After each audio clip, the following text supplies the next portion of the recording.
Assalamualaikum warahmatullahi ta'ala wabarakatuh. Bismillahirrahmanirrahim. Alhamdulillahirabbil alamin wa bihi nasta'ina ala umuri dunya waddin wassalatu wassalamu ala asrofil anbiya'i wal mursalin sayyidina Muhammadin wa ala alihi washabbihi ajma'in, amma ba'd. Perkenalkan, nama saya Abril Utabi Hitim Sofwana, bisa dipanggil Abril. Saya asal prodi Hukum Keluarga Islam Fakultas Syariah UIN Maulana Malik Ibrahim Malang, dan saya berasal dari kota Jember, Jawa Timur. Nah, dalam kesempatan kali ini saya ingin mensosialisasikan kepada teman-teman semua mengenai pentingnya protokol kesehatan 5M dan pentingnya vaksinasi seperti itu. Kita tahu semenjak pertama kali kasus COVID-19 ini terkonfirmasi di Indonesia hingga saat ini, itu telah tercatat 1,5 juta jiwa yang telah terinfeksi dengan virus COVID-19 ini. Berbagai belahan negara itu telah melakukan upaya bagaimana memutus mata rantai persebaran COVID-19 kali ini. Namun di Indonesia, pemerintah menggalakkan program 5M dan vaksinasi untuk memutus mata rantai persebaran COVID-19. Lantas, apa sih itu 5M? Apa saja yang dimaksud 5M itu? Mari kita simak penjelasan berikut ini. Yang pertama yakni mencuci tangan dengan sabun tentunya. Mencuci tangan ini merupakan cara efektif untuk mencegah penyebaran COVID-19 ini. Untuk lebih maksimal hasilnya itu yakni kita mencuci tangan itu kurang lebih 20 detik beberapa kali sehari untuk menciptakan hasil maksimal seperti itu. Lantas kapan sih kita dianjurkan untuk mencuci tangan? Ini pertama, pada saat kita hendak makan atau memasak seperti itu. Yang kedua, ketika kita telah memegang suatu barang yang biasanya barang itu biasa dibawa ke luar rumah, atau setelah kita memegang suatu barang yang ada di tempat umum, karena biasanya itu banyak kumannya dan barangkali ada virus corona yang nempel di barang tersebut seperti itu kan, sehingga kita dianjurkan untuk mencuci tangan setelah memegang barang tersebut seperti itu. Kemudian yang ketiga, setelah menutup hidung ketika bersin atau batuk seperti itu, karena ketika kita bersin atau batuk itu virus itu keluar dari melalui air liur seperti itu, sehingga kita dianjurkan untuk mencuci tangan agar persebaran virus COVID-19 ini tidak semakin luas seperti itu. Tentunya kita mencuci tangan itu menggunakan air sabun agar memperoleh hasil yang maksimal, atau kita juga bisa dengan menggunakan alkohol, yakni bisa disebut dengan hand sanitizer seperti itu. Nah, saya rekomendasikan pada teman-teman semua, ketika kita berpergian ke luar rumah karena urusan mendesak, itu saya anjurkan kepada teman-teman semua untuk membawa hand sanitizer untuk menjaga-jaga agar kita itu terhindar, agar kita selalu steril meskipun berada di luar, sehingga kita dapat mencegah kita dari tertularnya virus corona. Lantas bagaimana sih cara mencuci tangan? Ya, ini pertama, kita basuh tangan dengan air ya. Kemudian beri tangan ini dengan sabun ya. Sabunnya kita usap-usap di telapak tangan. Kemudian setelah diusap di telapak tangan, kita usap di jari jemari, jempol, kemudian sela-sela antara jari jemari, kemudian kita usap di bagian luar tangan, ini telah bagian atas tangannya ya, bagian belakang tangan ya, seperti itu.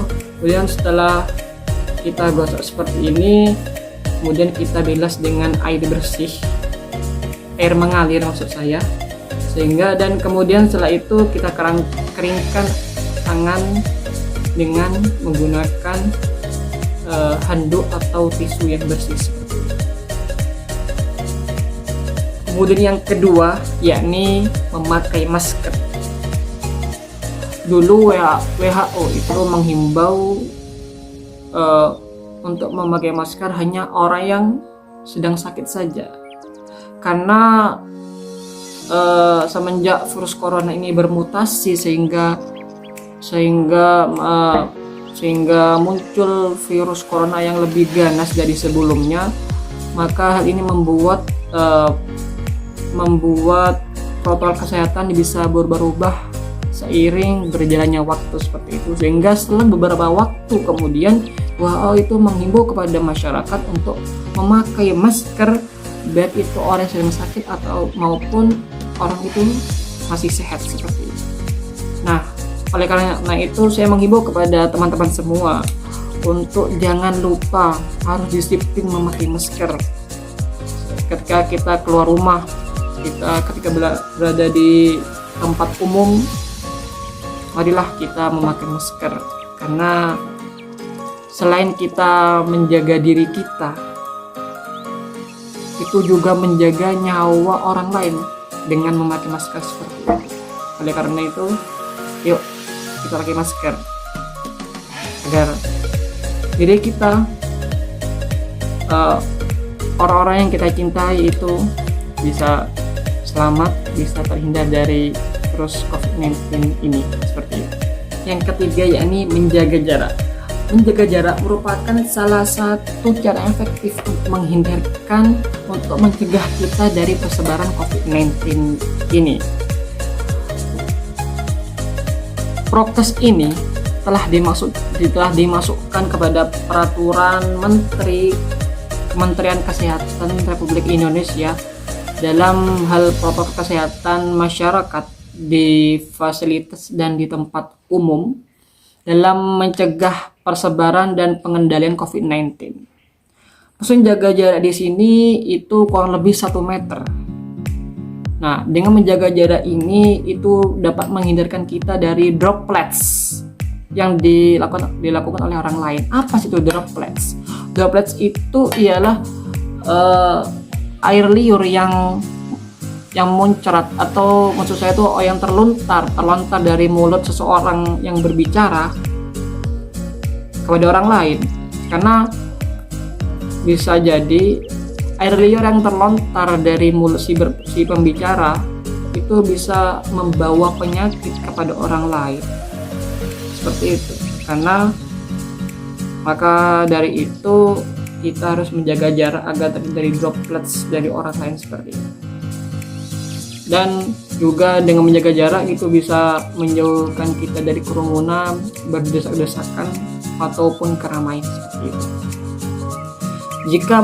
Jika jaga jarak ini mungkin sulit dilakukan karena mungkin areanya itu sempit, mungkin lahannya sempit ya, itu bisa melakukan dengan berbagai rekayasa administrasi dan teknis lainnya seperti pembatasan pengunjung seperti itu ya. Misalnya ada mall itu membatasi pengunjungnya hanya 50% atau 20% dari sebelumnya seperti itu. Karena dengan melakukan seperti itu, pembatasan pengunjung, sehingga di dalam mall itu tetap kondusif, tidak ada kerumunan, tidak ada desak-desakan, sehingga resiko persebaran COVID-19 itu semakin rendah seperti itu. Atau mungkin juga menerapkan jam kunjung seperti itu. Jadi jam kunjung itu dibagi beberapa sesi. Misalnya sesi 1 jam 8 sampai jam 9. Kemudian sesi 2 itu jam 12 sampai jam 1. Sehingga kemungkinan adanya kerumunan orang di suatu tempat, kemungkinan ada berdesakan orang pada suatu tempat itu minim terjadi seperti itu. sehingga persebaran COVID-19, penularan COVID-19 ini akan semakin kecil kemungkinannya seperti itu. Keempat, yakni menjauhi kerumunan. Menjauhi kerumunan itu merupakan salah satu cara untuk mencegah kita dari penyebaran COVID-19. Pemerintah Indonesia, yakni Kemenkes RI, telah menghimbau kepada masyarakat untuk menjauhi kerumunan. Mengapa? Karena bisa jadi jika kita bisa jadi orang yang berada di kerumunan tersebut adalah orang yang telah terinfeksi virus corona, sehingga resiko penyebaran COVID-19 itu akan semakin tinggi karena dengan berdekat-dekatan jarak antar orang, bisa jadi orang yang telah terinfeksi virus COVID-19 ini melakukan droplets atau mungkin air liurnya itu muncrat atau terlontar dari mulut orang yang berbicara kepada orang lain, sehingga air liur itu kan membawa virus kepada orang lain, sehingga orang lain itu terkena virus COVID-19 seperti itu. Oleh karena itu pemerintah itu memberikan himbauan kepada masyarakat untuk menjauhi kerumunan seperti itu. Nah, oleh karena itu pemerintah kan menyuruh kita untuk tetap standby di rumah. Karena dengan standby di rumah itu mencegah kita dari penularan COVID-19 seperti itu. Juga salah satu khususnya yang harus menjauhi kerumunan itu ialah orang yang sedang sakit dan orang yang lansia atau lanjut usia. Mengapa? Karena jikalau kita tahu orang yang lansia itu merupakan kan kalau orang lansia itu biasanya sudah lemah, ya, imunnya tuh lemah seperti itu. Atau bahkan ada lansia yang biasanya mempunyai penyakit kronis. Nah, jikalau ada lansia yang mempunyai penyakit kronis itu lebih gampang, resiko penularannya itu lebih tinggi daripada orang yang sedang sehat seperti itu. Maka khususnya kepada lansia itu harus standby di rumah, tidak boleh keluar rumah, tidak boleh mendekat kepada kerumunan seperti itu, agar persebaran COVID-19 ini tidak semakin luas seperti itu. Kelima, yakni mengurangi mobilitas masyarakat. Maksudnya mobilitas di sini adalah pergerakan masyarakat seperti itu. Kita tahu virus corona ini virus yang tidak kasat mata, tidak bisa dilihat oleh mata seperti itu. Dan virus corona ini itu berada di mana-mana. Bisa berada di kantor mungkin, di tempat umum mungkin, di fasilitas umum mungkin, dan di mana-mana lah seperti itu.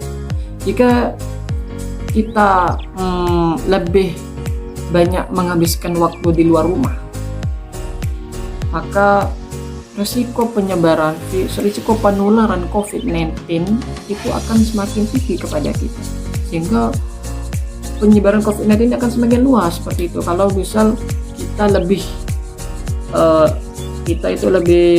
banyak menghabiskan waktu di luar rumah seperti itu. Oleh karena itu, jikalau tidak ada keperluan yang mendesak ke luar rumah, maka janganlah keluar. Toh sekarang sudah serba canggih kan. Kalau misal mau membeli makanan, bisa dengan aplikasi GoFood. Kita tinggal memencet Android kita tinggal menekan aplikasinya, memesan pesanan, tinggal pencet dan makan itu datang yang diantarkan oleh kurir seperti itu. Atau mungkin kita ingin belanja online, ingin membeli baju mungkin, beli celana, meja, itu bisa kita dengan menggunakan aplikasi. Hanya dengan lewat handphone kita itu kita bisa membeli apa saja yang kita mau tanpa harus keluar rumah, seperti itu. Nah, maka lebih baiknya kita standby di rumah, karena dengan kita semakin lama menghabiskan waktu di luar rumah, maka resiko penyebaran COVID itu akan semakin besar, seperti itu. Nah, salah satu upaya pemerintah untuk mengurangi mobilitas masyarakat itu dengan menerapkan sistem PPKM, di mana PPKM ini dilakukan di daerah-daerah yang COVID-19-nya itu parah. Seperti itu, banyak yang terinfeksi, banyak yang meninggal gara-gara COVID itu di suatu daerah, sehingga pada daerah tersebut itu diberi kebijakan PPKM, seperti itu. Bagaimana cara pemerintah PPKM-nya itu dengan work from home, kerja dari rumah. Kemudian pemerintah juga membatasi jam malam, ya, menerapkan jam malam, sehingga para pedagang itu harus tutup pada jam 8 malam untuk mengurangi mobilitas masyarakat pada malam hari. Dan juga pemerintah juga dengan mengurangi mobilitas masyarakat itu dengan mematikan lampu jalan. Pada saat jam 8 malam lampu jalan itu dimatikan oleh pemerintah. Tujuannya apa? Tujuannya agar masyarakat tidak keluar rumah. Orang yang berdagang di pinggir jalan itu menutup kedai-kedainya, seperti itu, untuk mengurangi mobilitas masyarakat, seperti itu. Nah, oleh karena itu mari kita sukseskan kebijakan pemerintah dalam menekan lajur persebaran terinfeksinya COVID-19 ini, seperti itu. Mari kita dukung dan sukseskan program pemerintah ini dengan standby di rumah, tidak kemana-mana, jangan keluar rumah. Kalau keluar rumah, jangan keluar rumah kalau tidak mendesak, seperti itu, ya. Selain 5M tadi itu, yakni mencuci tangan, memakai masker, kemudian menjaga jarak, kemudian menjauhi kerumunan, mengurangi mobilitas, itu kita Bapak juga mau menggalakkan program vaksinasi. Apa tujuannya vaksinasi itu? Dengan kita divaksinasi, maka itu dapat meningkatkan sistem kekebalan tubuh kita terhadap virus COVID-19 ini. Dengan kita divaksinasi, maka resiko penyebaran COVID-19 itu akan semakin rendah, seperti itu.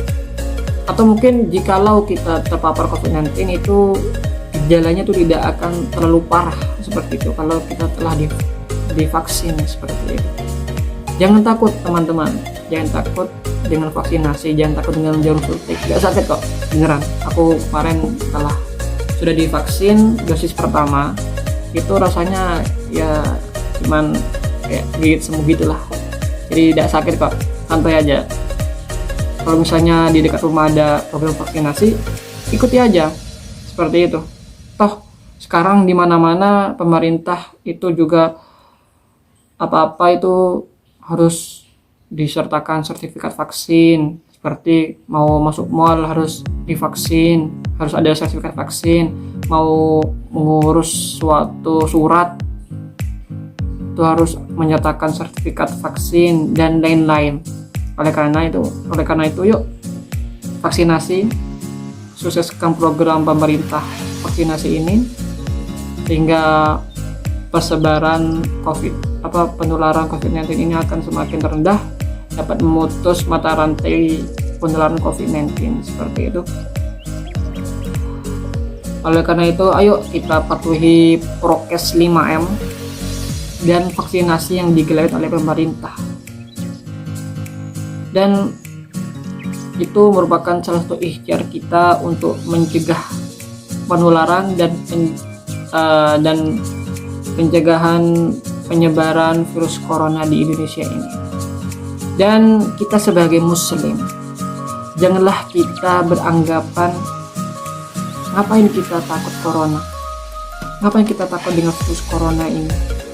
Yang kita harus takut kepada Allah, jangan takut di virus corona. Seperti itu. Ya sudahlah, kita pasrah, kita tawakal pada Allah, kita punya Allah, seperti itu. Janganlah kita beranggap seperti itu. Karena Nabi telah bersabda, riwayat At-Tirmidzi, qala sami'tu Anas bin Malik yaqulu qala rajulun ya Rasulullah uqiluha wa tawakkal au utliquha wa atawakkal, qala uqilha wa tawakkal. Yang artinya Anas bin Malik menceritakan seseorang laki-laki yang berkata, "Ya Rasulullah, apakah aku harus mengikat untaku dan bertawakal kepada Allah atau melepaskannya dan bertawakal kepada Allah?" Rasulullah menjawab, "Ikat untamu dan bertawakal kepada Allah." Dari di sini kita bisa cerna, kita bisa belajar bahwasanya sebelum kita bertawakal kepada Allah, kita dituntut untuk berikhtiar terlebih dahulu. Seperti itu.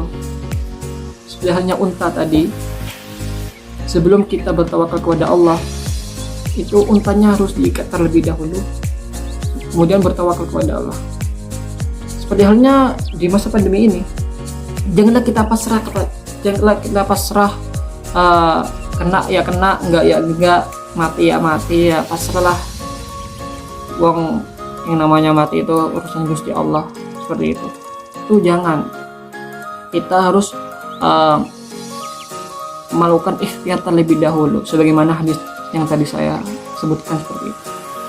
Hingga sebelum kita bertawakal, pasrah kepada Allah, kita harus berikhtiar terlebih dahulu. Dengan apa ikhtiarnya? Yakni dengan itu tadi, dengan melakukan prokes 5M, memakai masker, mencuci tangan, menjauhi kerumunan, membangun mobilitas, seperti itu, dan melakukan program vaksinasi. Itu merupakan cara ikhtiar kita untuk memutus mata rantai penularan COVID-19 di Indonesia ini. Seperti itu. Kemudian setelah kita melakukan ikhtiar itu semua, barulah kita bertawakal kepada Allah, kita salat kepada Allah, seperti itu. Oleh karena itu, saya menghimbau kepada teman-teman semua, kepada pemirsa semuanya, untuk mematuhi 5M dan melakukan program vaksinasi, mengikuti program vaksinasi, dan jangan lupa berolahraga, ya, berolahraga, memakan makanan yang bergizi sehingga imun kita bertambah, kekebalan tubuh kita bertambah, sehingga resiko penyebaran penularan COVID-19 itu akan semakin berkurang, seperti itu. Mungkin sekian dari saya. Apabila ada salah kata atau tutur kata yang saya ucapkan itu kurang berkenan di hati panjenengan semua, saya mohon maaf yang sebesar-besarnya. Akhirul kalam, wallahu muwaffiq ila aqwamit thariq. Assalamualaikum warahmatullahi taala wabarakatuh.